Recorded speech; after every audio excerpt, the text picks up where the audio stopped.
right now. Be careful on those roadways because it is really slick in some spots, some pockets of ponding on some of our roadways because we're seeing those downpours filtering across southeast Louisiana. Yeah, the showers and thunderstorms definitely becoming more numerous right now, Randy. And in fact, we do have a brand new flood advisory, aerial flood advisory that is, for parts of the New Orleans metro. So let's get straight to WDSU First Warning Doppler radar because that is where we're seeing the rain and thunderstorms after all, at least most of it here currently being centered in and around the New Orleans metro area. So what we'll do is we'll go ahead and zoom in towards that aerial flood advisory that is currently taking shape here. And there you can see where you see that polygon, the aerial flood advisory. And if we go ahead and click on that, also a special weather statement encompassed with that as well until 2 o'clock. There's the flood advisory here going past 3 o'clock, I believe, 3:30 here that is, because we are seeing some pockets of some heavy rain here that continue to develop with some of those stronger showers and thunderstorms taking place basically across the New Orleans metro, Lower Garden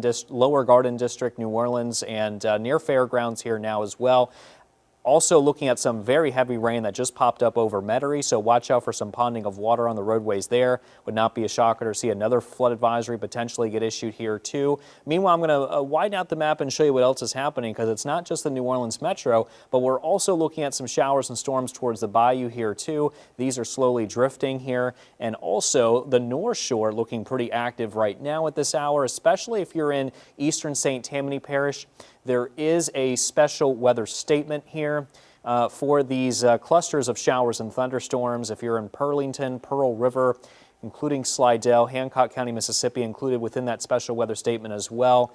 And that is going to go until 2 o'clock in the afternoon hours. And meanwhile, we're also going to move out the map here and show you what else is happening for parts of the other sections of the North Shore. Tangipahoa Parish looking at some heavy rain near Tickfaw, Independence, and Hammond. But really, you can see it's a very, very numerous event right now, and this radar continues to flare up with more heavy rain that continues. So, and that is why we have that flash flood risk here in effect. It's a level 1 marginal risk for flash flooding for all of southeast Louisiana and South Mississippi.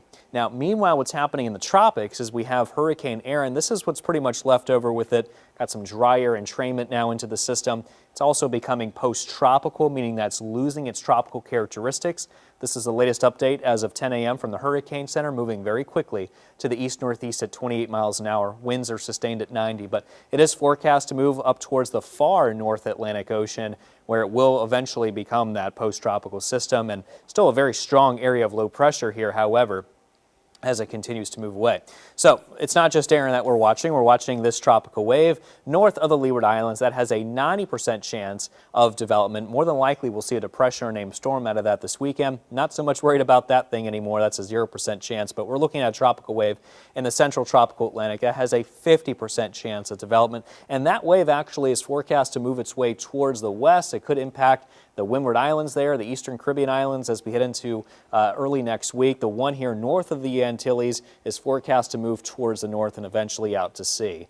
We got temperatures here currently into the 80s, but some locations in the 70s now because of that rain-cooled air. Partly cloudy with scattered showers and thunderstorms here today. High temperatures, I think, have already been topped off here this afternoon, but we're looking at those highs through at least Sunday into the 90s. We see those temperatures drop into the upper 80s to lower 90s later next week. That's because of a very strong cold front moving through the nation, and we may even see some cooler temperatures here in southeast Louisiana if we can get that front to fully clear the area. But we're looking at rain chances between 30 to 40% heading into later next week. The showers and storms that we see now should diminish as we head into the evening hours, and then we're looking at more chances of showers, maybe a couple of isolated storms. As we head into tomorrow, you can see some brief pop-ups here and there, and then dissipating as we head into tomorrow evening. So that's your WDSU First Warning 7-day forecast, showing more chances of daily rain and storms, highs mainly into the 90s.